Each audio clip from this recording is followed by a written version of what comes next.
To the Book Nook podcast, everybody, for another deep dive. You know the drill by now, but we're going to be diving deep into a brand new book today. So without further ado, let's get into it. Today we're exploring The Blue Hour, the latest thriller from Paula Hawkins. Okay. And just from the premise alone, I am hooked. Oh, yeah. So we're talking art mystery secrets, all set against the backdrop of a remote Scottish island. I'm intrigued already. Are absolutely me too. So to give everyone a little taste of what we're dealing with, imagine this, a human bone. Ooh. Yeah, is found embedded in a sculpture. Oh, wow. Created by this renowned but now deceased artist, Vanessa Chapman. And she, her personal life was far from quiet, right? Oh yeah, we're talking tumultuous, to say the least. Yeah. Like throwing a husband who vanished 20 years before her own death body never recovered, and things get really interesting. Oh, so we've got a potential cold case tied into this, too. Potentially. And then there's the setting for all of this. Yeah. A tidal island. Okay. Which is basically a piece of land cut off from the mainland when the tide rolls in. Oh, wow. So you're really isolated. Oh, yeah. Talk about atmosphere of suspense, right? Uh-huh. Secrets and isolation. It's a recipe for a thrilling read. It sounds like it. Now, to guide us through this deep dive, we've got a fantastic collection of reviews and insights. Lay on me. All right. So we've got Kirkus Reviews, Goodreads My Weekly, and even a snippet from Penguin Books South Africa's YouTube channel. Oh, wow. So we've got quite the mix. We do. So why don't we start with Kirkus Reviews? Okay. They give The Blue Hour a really nice, concise overview, calling it a propulsive thriller that plunges us into the art world's dark side. Oh, I love that. Plunges us into the art world's dark side. I know, it's so evocative. I know. And they really seem to appreciate those classic thriller elements. Like what? You know, a fast-paced plot, that ominous setting we talked about, Mm-hmm. and a really tight-knit cast of characters. Yeah, Kirkus definitely paints a picture of a book that's going to keep you on the edge of your seat the whole time. Oh, for sure.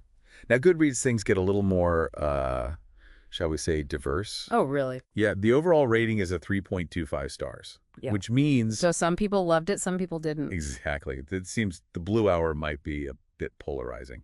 But in a good way, though, right? The kind of book that gets people talking and debating. You know what I mean? Oh, absolutely. The kind of book that's perfect for book clubs. Okay. I can see that. Yeah. And what are people saying about it specifically? Well, even with those mixed reviews, some things keep popping up. Like what? A lot of people say it's even more immersive than Hawkins' previous books. Wow, really? More than Into the Water or Slow Fire Burning? More than those. That's what some reviewers are saying. That's impressive considering how popular those were. Right. So it seems Hawkins really knows how to pull readers in. Yeah, no doubt about that. And what about the island? Does it live up to the hype? Well, the island is definitely a star in this book. Oh, I bet. People are calling it chilling beautiful all at the same time. So it's like its own character almost. Exactly. A perfect backdrop for a thriller. I'm getting chills just thinking about it. Right. And here's the thing. Not all the Goodreads reviews were positive. Some people found it. What did they say? Slow, a little too slow and predictable. Oh, so like maybe not a page turner for everyone. It depends on what you're looking for as a reader, I guess. Yeah, that's a good point. You really have to think about what kind of reading experience you want. Right. Do you want to be swept away by atmosphere and complex characters? Or do you want nonstop action? Exactly. It's all about what you're in the mood for. Okay, so something to keep in mind as we dive deeper. Absolutely. Yeah, for sure. Now, before we move on, I just want to give a quick shout out to all our amazing listeners out there.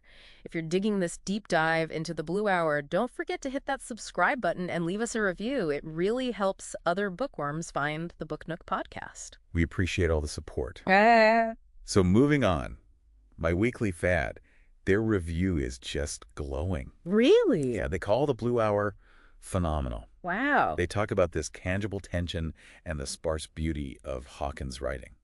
Interesting. So what do they love specifically? Well, they were really blown away by how Hawkins brings the art descriptions to life.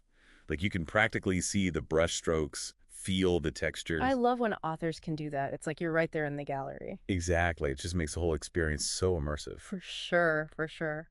And my weekly reviewer, did they compare it to anything? Like other authors or books? You know what they did? They actually compared it to a Hitchcock film. Oh, wow. Like a suspenseful kind of vibe? Exactly. That slow burn tension that keeps you guessing the whole time. I can definitely see that. And it sounds like the characters are pretty interesting, too. Oh, the characters are a whole other layer of this story. Okay, so tell me more about them. What are they like? Well, Kirkus, they call the cast tightly woven. Yeah. I remember that. but Goodreads. Well, some of those reviewers paint a more complex picture. Okay, how so? So there's this one character, James Becker. He's an art historian, and he's totally consumed by Vanessa Chapman's work. Okay, that makes sense. But I thought he was married. He is. But get this, he's married to the woman who was once engaged to his boss, Sebastian Fairburn. Oh, wow. So there's like this tangled web of relationships going on. And potential resentments, too. Right. I mean, imagine being married to the woman who was supposed to marry your boss. Talk about awkward. Yeah, you could cut the tension with a knife. And then you got Grace Haswell, Vanessa's reclusive friend who's been guarding her secrets on that island. Oh, yeah. What's your deal?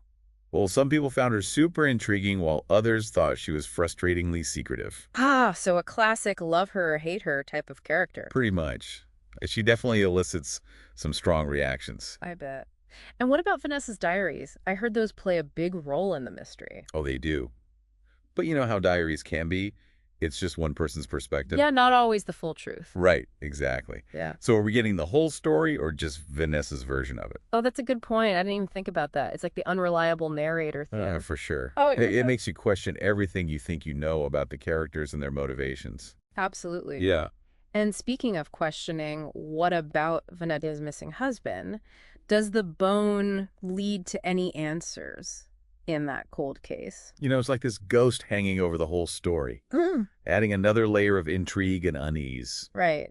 Before we get too far ahead of ourselves, I want to remind our listeners, if you're loving this breakdown of the Blue Hour, consider hitting that subscribe button and leaving a review. It really does help other book lovers find the Book Nook podcast. We appreciate you all.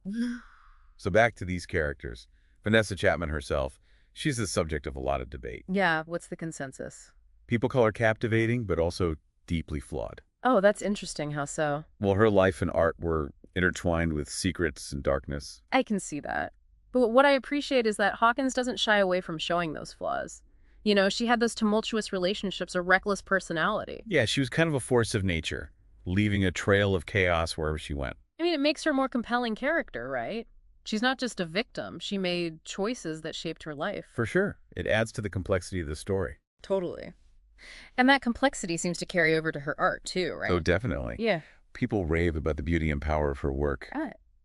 But there's also this underlying sense of unease, a darkness that some reviewers picked up on. Oh, that's creepy. It makes you wonder if art can really reflect the artist's soul. Ooh, that's a chilling thought. Right. Like, what if Vanessa's darkness seeped into her creations? Okay, now I'm getting chills. Me too. So to recap, we've got this haunting, setting a cast of complex characters, themes of obsession, secrets, and the dark side of creativity. It's a lot to unpack for sure. No doubt. But the big question is the Blue Hour worth adding to your TBR pile? That's the million-dollar question. Yeah. I think based on these reviews, if you're someone who loves those character-driven mysteries with a good dose of psychological suspense and a really strong atmospheric setting, then the Blue Hour might be right up your alley. Oh, definitely. If you're looking for like a fast-paced thriller with tons of action, this might not be the best fit. Yeah, but if you want a story that really dives deep into the dark side of human nature and explores, you know, those complexities of art obsession and the secrets we all keep, then this is definitely a book for you. Yeah, I agree. And there was this one detail from the Goodreads reviews that really stood out to me. It mentioned a treasure hunt for some of Vanessa Chapman's missing artwork. Wait, what? Really? Yeah, apparently several pieces that were supposed to go to the Fairburn Foundation just vanished. Oh, wow. That's crazy. So many possibilities. Is Grace hiding them on Iris? Did Vanessa secretly sell them off? Who knows? It just adds another layer to the whole mystery. Oh, for sure. And speaking of layers, in my weekly review, they mentioned some Shakespearean themes and symbolism woven throughout the book. Oh, I love when authors do that. It's like finding those hidden gems within the story. Right. It just adds so much depth to the reading experience. Totally. And you know what else I found interesting? A lot of Goodreads reviewers said that the characters in the Blue Hour were hard to like, but that made them more realistic. Oh, that's a good point. Sometimes those perfect characters, they can feel a little flat and predictable. Yeah, exactly. But when a character makes those questionable choices or acts on their darker impulses, it makes them feel more human. More relatable, right? Because let's face it, none of us are perfect. Exactly. We all have that capacity for both good and bad. And that's what makes Hawkins' book so compelling. She doesn't shy away from those messy, uncomfortable truths about humanity. It's definitely thought-provoking stuff. Makes you confront those darker parts of yourself. In a safe space, though, right? like Yeah. through the characters in the story. Yeah, exactly. It's like exploring those shadows without actually having to live them. So to wrap up our deep dive into the Blue Hour, we've got a book with a haunting, setting a cast of complex and flawed characters, and a story that weaves together art mystery and psychological intrigue. It's a slow burn for sure, a book that really lets you savor the atmosphere, unravel those secrets, and face some uncomfortable truths about ourselves. But ultimately, it's a book that'll stick with you long after you finish it. Yeah, I have a feeling we'll be thinking about this one for a while. Before we go, just a quick reminder, if you enjoyed this deep dive, make sure you hit that subscribe button and leave us a review. It helps other book lovers discover the Book Nook podcast and join in on these conversations. We appreciate your support so much. Thank you for joining us on this literary journey into the Blue Hour. And if you're ready to dive in yourself, check the link in the description to grab your copy. Happy reading, everyone!